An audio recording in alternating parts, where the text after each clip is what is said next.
আজকে মা ভাতে ভাত করে ভালোই করেছো জানো। কেন? কালকে অত মটন ফটন খাওয়া হয়েছে, মটন চিংড়ি মাছের তরকারি। হ্যাঁ। আজকে এরকম তরকারি মানে ভালো করেছো। তাহলে আজকে- খাবারটা কি হবে, কালকে তো রিচ খেয়েছি, তাহলে ব্যালেন্স হয়ে যাবে। আজকে বন্ধুরা এরকম একটা জানো, লঙ্কা নিয়ে নিয়েছি, মেখে নেবো নুন দিয়ে, এরকম একটু রোগড়ে নেবো নুন দিয়ে পুরো। নুন দিয়ে পুরো রোগড়ে নেবে। বাপরে এ কি রুমি খাও?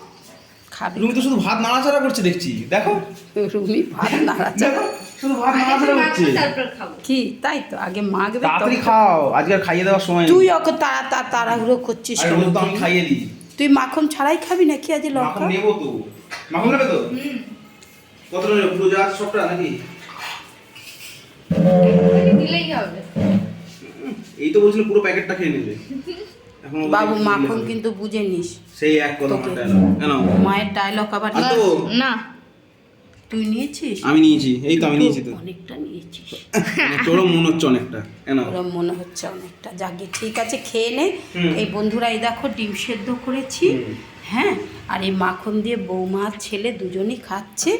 মাখন আর রুমি বলছে কাঁচা খাইয়ে দিতে, পেঁয়াজ। কিন্তু খাইয়ে দেওয়ার সময় নেই আজকে। হ্যাঁ, ওরে বাবা ঠিক আছে, খাইয়ে দিবি বউকে। আর কালকের এঁচোড় চিংড়ি করেছিলাম বন্ধুরা, সেই এঁচোড় চিংড়ির তরকারি দিয়ে রুটি নিয়ে যাবে ছেলে আজকে।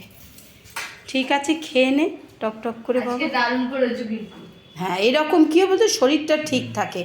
কালকে অত রিচ খাওয়া হয়েছে, আজকে এই করলে কি হয়, শরীরটা মানে ব্যালেন্স থাকে, ঠিকঠাক থাকে। একদিন রিচ, একদিন ভাতে ভাত।